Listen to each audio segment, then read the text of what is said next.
네, 다음 주제입니다. 52시간 개편 혼란. 네, 어제 주 52시간 근무제 개편안을 놓고 대통령실과 정부 여당이 혼선을 빚는 듯한 모습을 보였습니다. 윤석열 대통령이 출근길에서 한 이 말로 시작이 됐는데요. 들어보시죠. 보고를 받지 못한 게 아침에 언론에 나와서 제가 아침에 확인을 해보니까 노동부에서 발표를 한 것이 아니고 부총리가 노동부에다가 아마 민간 연구회라든가 이런 분들의 좀 조언을 받아가지고 노동 시간의 좀 유연성에 대해서 좀 검토를 해보라고 얘기를 한 상황이고 아직 정부의 공식 입장으로 발표된 건 아닙니다. 네, 윤 대통령 보고를 받지 못했다 이렇게 말을 했는데 고용노동부 발표는 이미 지난주에 예고가 돼 있었고요. 보도자료 공개는 물론 장관이 직접 카메라 앞에서 발표까지 한 이런 상황이었습니다. 네. 그리고 앞서서 21일에는요. 노동부 장차관이 여당 지도부 앞에서 대면 보고까지 한 것으로 알려졌습니다. 최준봉 교수님, 이렇게 좀 엇박자가 나는 듯한 모습은 어떻게 봐야 될까요? 이건 상당히 국민을 불안하게 만드는 거예요. 네. 대통령과 현장에 있는 부처가 다른 내용들, 그러니까 의견이 조율이 안 됐다고 비춰지는 거잖아요. 지금 대통령 보고를 못 받았다고 얘기해요. 예. 그러면 뭐 우리가 이해하기에 노동부가 그러면 보고도 안 하고 이걸 발표한 게 되는 거잖아요. 그런 논리로 따지면. 예. 그러면 노동부는 어떤 근거로 뭐 부총리야 노동부가 논의해서 대통령실에 보고도 안 하고 자기들 나름대로 발표를 해버렸다는 게 되는 거잖아요. 네. 이거는 국민들이 볼 때는 야 이게 정부가 제대로 움직여지고 있냐 이런 불안감이 생길 수밖에 없어요. 그래서 대통령의 말씀 이제 도어 스태핑에서 저런 말씀을 하셨으니 뭐 저 말에 대해서 뒤집을 수도 없는 거잖아요. 그러면 고용노동부가 뭔가 잘못했다는 거예요. 왜냐하면 저는 이런 내용 특히 이렇게 고용 관련해서 정책이 나오면 많은 사람한테 영향을 미칠 수밖에 없는 내용인데 대통령실에 보고도 안 하고 그럼 자기들끼리 앉아가지고 논의하고 그냥 발표를 해버린 거잖아요. 논의적으로 따지면. 네. 네, 그리고 근데 대통령실에 보고도 안 예. 됐는데 그걸 발표했다면 그건 더더욱 네. 문제고요. 이 문제는 국민들이 볼 때는 대통령이 전체 업무를 다 통합해서 관리 감독하는 부분에 뭔가 문제가 있는 게 아니냐 이런 오해와 불안을 부추길 수 있는 부분이기 때문에 차후에는 이런 일이 절대로 발생하면 안 된다고 봅니다. 네. 예. 자, 이 검찰 그러고 보니까요. 검찰총장이 아직 지금 공석이지 않습니까? 네. 근데 한동훈 법무부 장관이 검찰 정기 인사를 단행하면서 좀 논란이 있었습니다. 그런데 2년 전, 그러니까 검찰총장 당시에 추미애 장관과 윤석열 대통령이 인사권 문제로 부딪힐 때 이 식물총장이란 말이 나왔던 것으로 기억하는데요. 그 목소리 잠깐 듣고 오시겠습니다. 제가 위반한 것이 아니고요. 검찰총장이 저의 명을 거역한 것입니다. 인사 의견을 내라라고 했음에도 진행하려고 하니까 그런 거 불구하고 아닙니까? 검사장급 이상 인사안을 확정시키고 난 뒤에 통보를 하겠다는 것에 불과한 거 아닙니까? 한동훈은 대한민국 사람들이 다 알만한 사람들은 다 윤석열 라인이다, 윤석열 사단이라고 생각합니다. 라인이라뇨. 제가 한동훈 검사를 비호할 능력도 없고요. 인사권도 하나도 없는 사람입니다. 밖에서 다 식물총장이라고 그러지 않습니까? 제가 누구를 비호합니까? 비호가 되냐고요. 뭐가 식물이 아닙니까? 인사권도 하나도 없는데. 네, 법조계에서는 이렇게 이제 법무장관이 검찰총장의 의견을 들어서 검사의 보직을 대통령에게 제청한다는 검찰청법 34조를 들어서 좀 이런 여기에 대해서 위배되는 게 아니냐 이런 지적까지도 좀 나오고 있습니다. 이현정 의원님, 네. 총장 패싱 인사 어떻게 생각하십니까? 일단 이제 정상적으로 하자면 총장이 법무부 장관과 상의해서 이제 인사하는 게 원칙이죠. 네. 근데 몇 가지 변수가 있습니다. 변수. 네. 그 변수가 뭐냐면 첫 번째는 이 검수완박 때문에 사실상 이제 검찰의 수사 기능이 9월달 되면 큰 변화가 있지 않습니까? 9월달 네. 되면 이제 6개 중에서 이제 부패와 경제밖에 수사를 못 하게 되거든요. 직접 수사는. 네. 그러면 지금 하던 수사들에 대한 빠른 마무리가 필요한 거죠.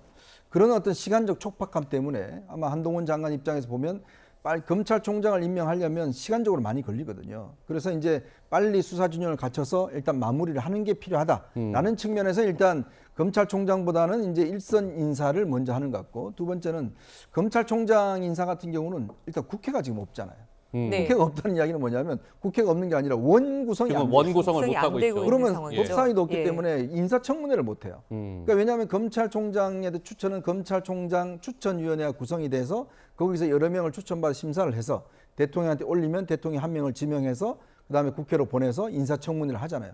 역대로 보면 검찰총장 인사청문회가 굉장히 치열합니다. 어허. 당시에 윤석열 당시 총장 그 대통령도 총장 시절에 거의 뭐 밤을 넘어서까지 했고 밤새 뭐 새로운 사실들이 그랬죠. 공개가 되고 예. 아주 난리가 났죠. 예전에 한번 낙마한 경우도 있습니다. 그 박지원 당시에 법사위원이 낙마시킨 적이 있어요. 네. 이제 그만큼 검찰총장 청문회가 중요하고 또 역대 검찰총장 임명이 지금이 그렇게 썩 늦지는 않습니다. 그러니까 뭐 100일 정도는 지난 뒤에 한 적도 있고 하기 때문에 그러니까 그런 어떤 여러 가지 이유 때문에 이제 총장 인선이 늦어지는 거고 또 하나의 이유는 한동훈 법무장관이 기수가 이제 사실 30기잖아요. 29기인가요? 이제 꽤 젊습니다. 그렇다 보니 검찰총장은 아무래도 이제 선배가 해야 되는데 그런 측면에서 아마 마땅한 사람이 아직까지 못 찾은 게 아닌가 이런 측면도 있어요. 어쨌거나 이런 이유는 있지만 국민들이 이게 자꾸 늦어지면 오해의 여지가 있습니다. 그렇기 때문에 저는 한동훈 장관이 인사와 더불어서 빨리 검찰총장 추천위원회를 하는 것이 필요하지 않나 싶습니다. 네. 네. 자, 어쨌든 이 검찰총장이 없는 상황에서 한동훈 법무부 장관이 이제 인사를 하자 이제 총장 패싱 논란이 일고 있는 건데요. 윤석열 대통령이 여기에 대해서 한마디 했습니다. 잠깐 들어보실까요? 검사에 대한 인사권은 장관의 지청을 받아 대통령이 하는 겁니다. 그리고 저는 검사나 경찰에 대해서 책임 장관으로서 인사 권한을 대폭 부여를 했기 때문에 아마 우리 법무장관이 능력이라든지 이런 것들을 감안해서 아주 제대로 잘 했을 것으로 저는 보고 있습니다. 네, 한동훈 장관이 잘 했을 거라고 생각합니다. 라고 윤석열 대통령이 얘기했습니다. 근데 이번에 한번 그 그래픽 한번 보여주시면 이번에 검사들의 인사를 보니까 좌천을 당했던 윤석열 대통령과 가까웠던 검사들은 승진하고 또 요직으로 갔다. 그리고 문재인 정부 때 소위 잘 나가던 검사들은 한직 법무연수원의 연구위원들로 인사가 났다. 글쎄 우리 박상규 의원께서는 이게 어떻게 보십니까? 윤석열 라인은 지금 승진 및 요직, 문정부 검사들은 법무연수원 좌천. 예. 예상이 됐던 거지만 너무 노골적이라는 데 문제가 있습니다. 아, 노골적이라는 데 문제가 있다. 정권이 바뀌었고 아까도 윤석열 대통령이 청문회에서 노기에 뛰면서 내가 인사권도 없는 식물총장 아니냐라고 거듭 얘기했는데 이것을 그대로 돌려준다라고 하는 의미에서 이렇게 하는 게 아닌가. 그날 하루 종일 화제가 됐던 게 바로 우리 법무장관이에요. 우리 법무장관. 아무한테나 우리라고 붙이지 않습니다. 이게 부지불식간에 본인의 그 좋아하는 마음, 뭐 일각에서는 총애라고 표현하지만 그런 사람 아니면 그거 우리라고 부르지 않아요. 그런 점에서 우리 법무장관이 책임장관으로서 권한을 대폭 부여받았기 때문에 알아서 잘할 것이다. 이 말은 물론 아까 이현정 의원도 얘기했습니다만 검소완박법이 9월 중에 이제 발효가 되지 않습니까? 그 전까지 이걸 일사천리로 가야 되는데 네. 이 정부 입장에서 보면 그런데 시간이 좀 촉박해요. 벌써 이제 7월이 코앞이고 네. 한 뭐 물리적으로 2달밖에 없어요. 그러다 보니까 빨리빨리 지금 인사를 해서 이 사람들로 해서 이 전 정권의 여러 가지 문제에 대한 적폐청산 수사를 해야 되는데 검찰총장 아까 말씀한 대로 2달 정도 걸립니다. 그런 시간을 빼고 나면 사실 수사할 시간이 거의 없다. 따라서 이렇게 하는 거다. 이해는 합니다.